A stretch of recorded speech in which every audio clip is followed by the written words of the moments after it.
Selamat pagi saudara dan saudari. Apakah kamu telah bersorak-sorai? Bagaimana kalau kita bersorak-sorai lagi karena kita adalah anak-anak Allah? Namun saya percaya bahwa kamu dan saya adalah yang sama, bahwa kita akan bersorak-sorai lagi dan lagi. Karena dengan menjadi anak-anak Allah, kita akan menjadi yang sangat diberkati.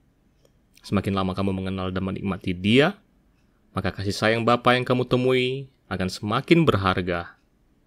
Di alam semesta ini, Allah telah menciptakan kasih sayang. Bukankah hal itu adalah yang sangat indah? Kasih sayang antara bapa dan anak akan muncul karena adanya hubungan biologis. Namun, tahukah kamu bahwa kasih sayang antara Allah dan kita adalah yang tetap ada meskipun tidak ada hubungan biologis?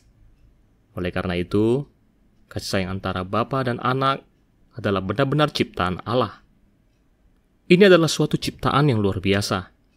Saya yakin bahwa Allah telah menciptakan kasih sayang antara bapa dan anak ini adalah untuk kamu dan saya, sehingga manusia dapat mengalami dan menikmati akan kasih Allah. Dengan demikian, maka kita dapat memahami akan isi hatinya yang pada kita. Lalu kita juga akan mengetahui mengapa Dia sangat menikmati saat kita beristirahat di pangkuannya. Kita akan memahami mengapa Dia senang memeluk kita dan memberikan kita banyak ciuman. Tidak hanya cinta, namun juga ada kasih sayang. Allah benar-benar ingin menjadi Bapa kita. Dia sangat ingin agar kita menjadi anak kesayangannya. Dan itulah yang menjadi alasan kemunculan kita, dan kita adalah yang dilahirkan darinya. Di Alkitab ada tertulis bahwa jika tidak, maka kita tidak ada keberanian sama sekali untuk memikirkan bahwa kita dapat menjadi anak-anak Allah. Marilah kita bersama-sama bersorak-sorai. Bagaimana kalau kita bersama-sama menyanyikan sebuah lagu pujian yang ada dalam lagu pujian kasih ke-52. Kasih sayang yang paling dalam. Cinta kasih Bapa yang tertinggi. Marilah kita menyanyikannya bersama-sama.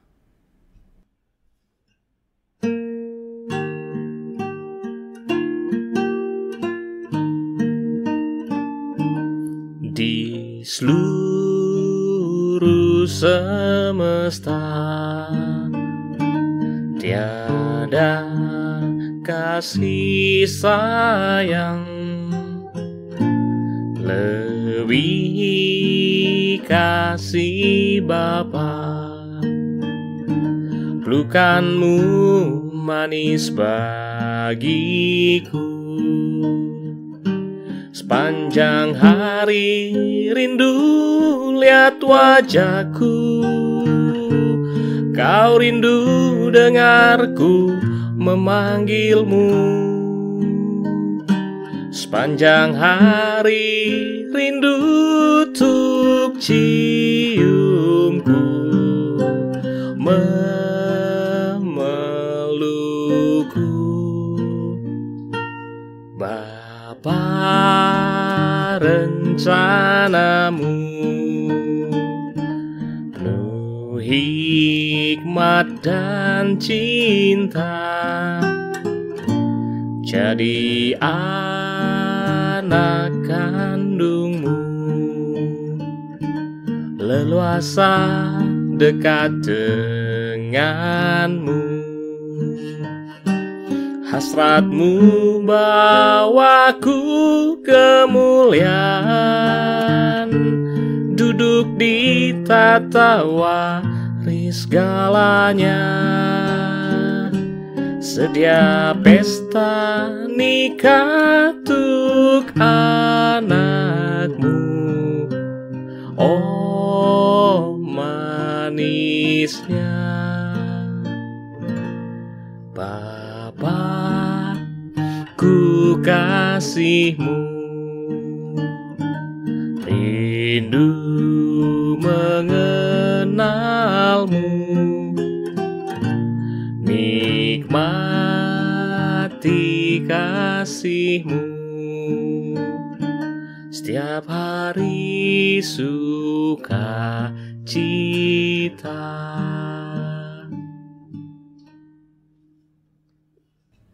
Sesungguhnya Bapa memiliki hati yang indah.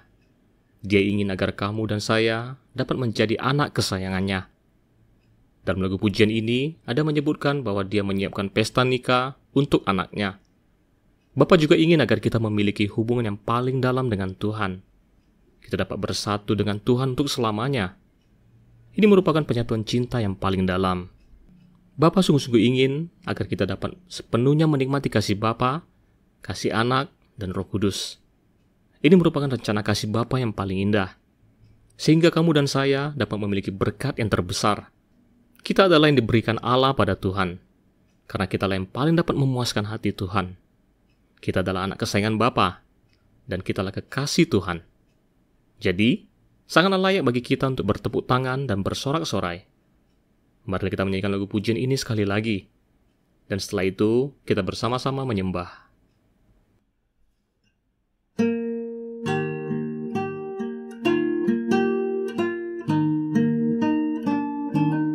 Di seluruh semesta tiada kasih sayang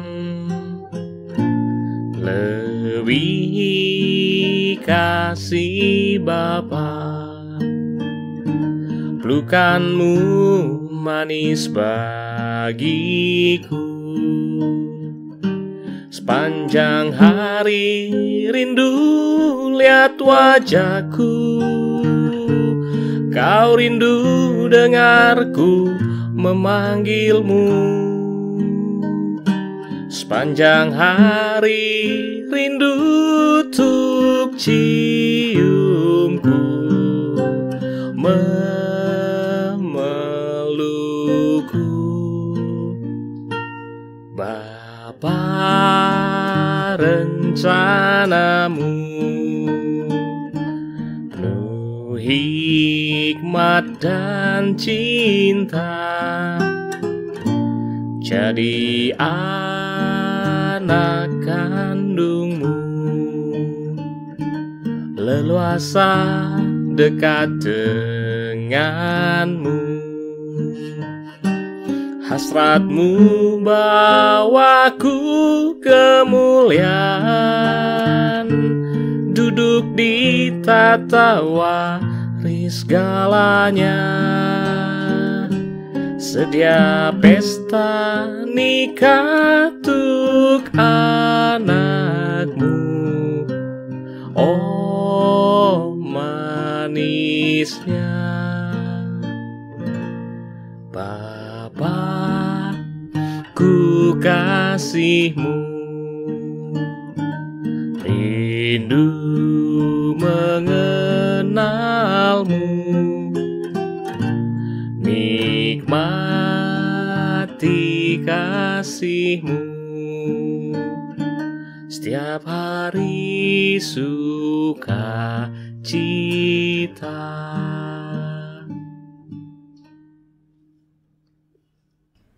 Bapa, betapa berharganya karena rencanamu yang sejak berabad-abad yang lalu adalah untuk kemunculan kami, sehingga kami dapat menjadi anak-anak kesayanganmu. Betapa berharganya karena kami dapat menikmati akan kasih Bapa yang tertinggi, akan kasih sayang yang terdalam. Begitu berharganya karena Engkau telah mengutus Tuhan untuk datang. Kasih dan sayang-Mu telah dinyatakan pada kami. Engkau adalah Bapa yang penuh dengan kasih. Engkau akan berlari pada kami untuk memeluk dan mencium kami. Engkau sangat senang dan sangat menikmati saat-saat kami berada di pelukan-Mu. Engkau juga akan menari dan bersorak-sorai karena kami telah kembali ke pangkuan-Mu. Bapa, hati-Mu yang indah mengingini agar kami dapat memperoleh berkat yang terbesar. Bahkan Kau menyiapkan pesta nikah untuk anak-Mu. Engkaulah yang telah memberikan kami kepada anak-Mu yang terkasih, sehingga kami dapat menjadi kekasih-Nya. Bapa, aku bersyukur padamu. Bapa, aku mengasihi-Mu. Saudara dan saudari, kini adalah giliran-Mu untuk menenangkan diri. Bapa benar-benar ingin mendengar suara-Mu untuk memanggil Dia. Marilah kita luangkan waktu untuk merespon padanya dan menyembah Dia. Hari ini, saya ingin bersama-samamu membaca firman Tuhan yang tertulis dalam Injil Matius, pasal ke-22 ayat 1-15. Marilah kita bersama-sama membacanya. Lalu Yesus berbicara pula dalam perumpamaan kepada mereka. Hal kerajaan sorga, seumpama seorang raja yang mengadakan perjamuan kawin untuk anaknya. Ia menyuruh hamba-hambanya memanggil orang-orang yang telah diundang ke perjamuan kawin itu. Tetapi, orang-orang itu tidak mau datang. Ia menyuruh pula hamba-hamba lain. Pesannya, katakanlah kepada orang-orang yang diundang itu, sesungguhnya hidangan telah kusediakan. Lembu-lembu jantan dan ternak piaraanku telah disembelih. Semuanya telah tersedia. Datanglah ke perjamuan kawin ini. Tetapi orang-orang yang diundang itu tidak mengindahkannya. Ada yang pergi ke ladangnya, ada yang pergi mengurus usahanya, dan yang lain menangkap hamba-hambanya itu, menyiksanya, dan membunuhnya. Maka murkalah raja itu, lalu menyuruh pasukannya ke sana untuk membinasakan pembunuh-pembunuh itu dan membakar kota mereka. Sesudah itu, ia berkata kepada hamba-hambanya, perjamuan kawin telah tersedia, tetapi orang-orang yang diundang tadi tidak layak untuk itu. Sebab itu, pergilah ke persimpangan-persimpangan jalan dan undanglah setiap orang yang kamu jumpai di sana ke perjamuan kawin itu.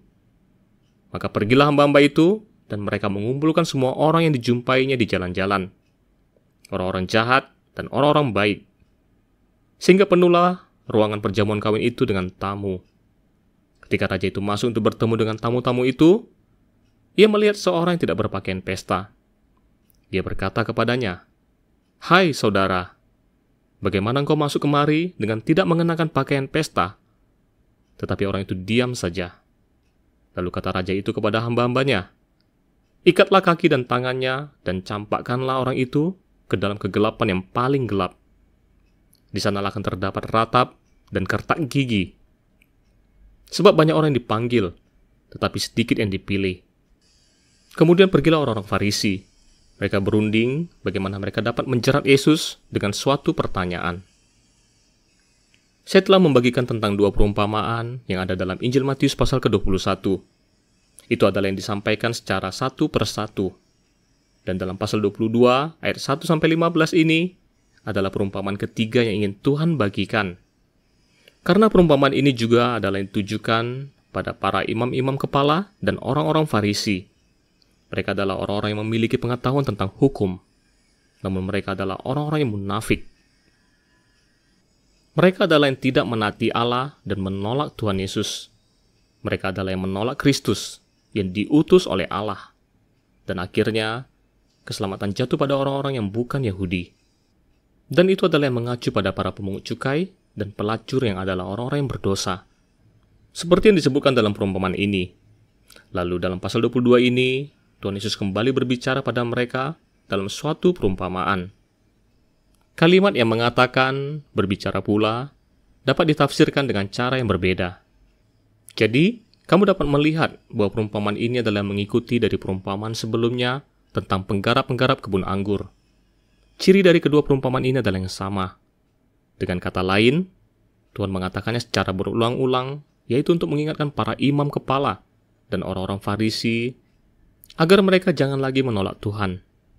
Baik perumpamaan tentang kebun anggur ataupun perumpamaan tentang perjamuan kawin, disebutkan bahwa orang yang menolak menghadiri jamuan kawin adalah orang-orang Yahudi.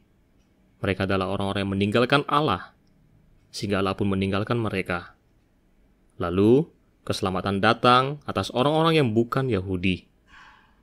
Betapa berharganya karena Allah senantiasa memberikan kesempatan pada manusia. Dia begitu bersabar pada manusia. Dia yang berinisiatif untuk mengajak orang-orang untuk datang. Dia mengutus para pelayan untuk pergi dan mengundang mereka yang terpilih untuk datang. Mereka adalah yang diundang, dan Raja mengutus para pelayan untuk pergi dan mengingatkan mereka. Dalam ayat ketiga dikatakan bahwa mereka tidak mau datang. Jadi bukan karena Allah tidak mengasihi mereka, atau karena Allah tidak ingin menyelamatkan mereka, namun karena mereka lah yang tidak mau hadir. Hal itu mengingatkan saya bahwa Tuhan telah berfirman, "Namun kamu tidak mau datang kepadaku untuk memperoleh hidup itu." Ini merupakan pengingat yang baik bagi saya bahwa sesungguhnya Bapa dan Tuhan telah mempersiapkan segalanya. Mereka telah mempersiapkan jamuan yang berlimpah untuk saya nikmati di setiap hari. Dan dalam ayat-ayat ini ada satu hal yang memikat hati saya, yaitu ada beberapa kali disebutkan bahwa semuanya telah siap. Jamuan kawin telah siap, dan bahkan pakaian pesta pun telah disiapkan untuk para tamu. Saat kita membaca ayat yang mengatakan bahwa raja melihat seseorang tidak berpakaian pesta, maka janganlah mengira bahwa raja tersebut telah bertindak terlalu jauh dengan mengira bahwa tamu yang diundang di jalanan adalah yang tidak memiliki pakaian pesta. Karena jika kamu membaca ayat-ayat tersebut dengan seksama, maka kamu akan melihat bahwa saat raja itu bertanya pada tamu tersebut hanya terdiam. Alasan dia terdiam yaitu karena sebenarnya dia harus mengenakan pakaian pesta yang telah diberikan oleh raja. Itu adalah perbandingan dari beberapa orang yang mengaku sebagai orang yang percaya pada Yesus. Kenyataannya, mereka tidak mau bertobat meskipun dari mulut mereka mengklaim bahwa mereka adalah orang yang percaya. Namun mereka masih hidup dalam kehidupan yang penuh dengan dosa dan kehidupan yang tanpa Allah. Mereka tidak menghasilkan buah keselamatan. Jadi akhirnya mereka diusir dalam kegelapan yang paling gelap. Mereka meratap dan mengkertakkan gigi, yang berarti bahwa mereka mengaku bahwa mereka telah percaya. Namun sebenarnya mereka belum bertobat dan belum menerima Tuhan Yesus sebagai juru selamat mereka. Mereka tidak dipengaruhi dan tidak diubah oleh Tuhan. Oleh karena itu, mereka mengaku bahwa mereka telah percaya, namun mereka adalah yang tidak diselamatkan. Hal lain yang sangat menyentuh hati saya, yaitu bahwa Bapa memberikan jamuan nikah untuk anaknya. Tuhan telah memberikan ketiga perumpamaan ini secara berturut-turut. Dia berbicara tentang orang Israel yang menolak Allah, dan berbicara tentang keselamatan yang datang pada orang-orang yang bukan Yahudi. Namun, apakah kamu menyadari akan detail yang baik saat Tuhan membagikan perumpamaan tersebut? Jika kamu ada memperhatikannya, maka kamu akan tahu bahwa semua ini tidaklah yang datang secara kebetulan. Sebagai contoh, bapa yang memiliki 2 anak laki-laki. Anak bungsu disamakan dengan orang-orang yang berdosa. Lalu imam-imam kepala dan orang-orang Farisi diumpamakan sebagai anak yang sulung. Tuhan menggambarkan mereka sebagai anak sulung yang cerdik. Lalu perumpamaan tentang penggarap-penggarap yang jahat, di dalamnya Tuhan ada menggunakan kebun anggur. Seperti yang kita semua ketahui bahwa Bapa adalah pemilik dari kebun anggur, dan kebun anggur adalah yang mengacu pada jemaat. Oleh karena itu, saat Tuhan membagikan perumpamaan ini, Dia membagikan bahwa orang Israel adalah yang menolak keselamatan yang dari Allah. Namun di sisi lain, hal itu juga ada berbicara tentang kehendak Allah yang tersembunyi, yaitu kemunculan jemaat. Dan di sini Dia menyebutkan perumpamaan yang ketiga, sebuah adegan yang menarik, yaitu raja mengadakan jamuan kawin untuk anaknya. Yaitu berarti bahwa anak raja yang terkasih akan menikah. Jadi, pastilah ada yang menjadi pengantin wanitanya. Tuhan membandingkan raja sebagai bapa. Lalu siapakah yang menjadi anak raja tersebut? Yaitu Tuhan itu sendiri. Dan anak raja ini akan segera menikah. Lalu siapakah yang menjadi mempelai wanitanya? Pastilah jemaat. Tentu saja bahwa firman Tuhan adalah yang penuh dengan hikmat. Dia tidak pernah berbicara tanpa berpikir, sehingga selalu ada makna untuk adegan dan karakter yang digunakan. Itu adalah yang tidak datang secara kebetulan, namun adalah yang bermakna. Oleh karena itu, dalam ayat kedua ada menyebutkan, hal kerajaan sorga seumpama seorang raja yang mengadakan perjamuan kawin untuk anaknya. Saya merasa sangatlah berharga, karena Bapa telah memberikan kita kepada Tuhan, sehingga kita dapat bersatu dengan Tuhan selamanya, dan selamanya berada dalam satu kasih dengannya. Untuk menjadi yang terdekat dan yang paling dekat, dan hal itu telah mengungkapkan akan kebahagiaan Bapa, sehingga membuat Dia mengadakan jamuan kawin. Dia ingin merayakannya dengan banyak tamu yang datang untuk menjadi saksi tentang hal yang paling membahagiakan hatinya itu. Saudara dan saudari, marilah kita menghargai hati Bapa. Dia tidak hanya ingin kita menjadi kumpulan jemaat anak-anak sulung, namun Dia juga benar-benar ingin agar kita memiliki penyatuan yang dengan Tuhan untuk selamanya. Dan saya sangat menghargai, karena perumpamaan ini adalah yang dibagikan dari mulut Tuhan sendiri. Saya merasa bahwa Tuhan sangat menghargai akan Bapa yang telah memberikan kamu dan saya kepadanya. Kita adalah yang sangat berharga di hati Tuhan, sehingga demi kita Dia rela disalibkan, yaitu untuk mendapatkan kita, untuk memperoleh akan apa yang telah diberikan Bapa kepadanya. Bapa, betapa berharganya karena namamu adalah Allah yang menyediakan. Engkau mempersiapkan segala sesuatu dengan sebaik-baiknya. Dan yang paling berharga adalah bahwa Engkau telah mempersiapkan juru selamat bagi kami dari sejak berabad-abad yang lalu. Niat baik-Mu ini adalah untuk menjadikan kami sebagai kekasih-Nya, menjadi mempelainya. Bapa, semoga Engkau membuka mata kami, sehingga kami dapat melihat akan impian kasih-Mu dan melihat bahwa Tuhan telah mendapatkan kami. Bapa, semoga Engkau mengajari kami bagaimana untuk menjadi anak-Mu, untuk memeluk kasih-Mu, serta menikmati kasih sayang-Mu. Ya Tuhan, semoga Engkau mengajari kami bagaimana menjadi kekasih-Mu, untuk dapat menikmati hasrat dan kekaguman-Mu, agar di setiap hari kami dapat menikmati dan masuk dalam cinta-Mu. Tuhan, semoga Engkau membantu kami. Kini, saatnya bagi kamu untuk menenangkan diri dan merespon padanya.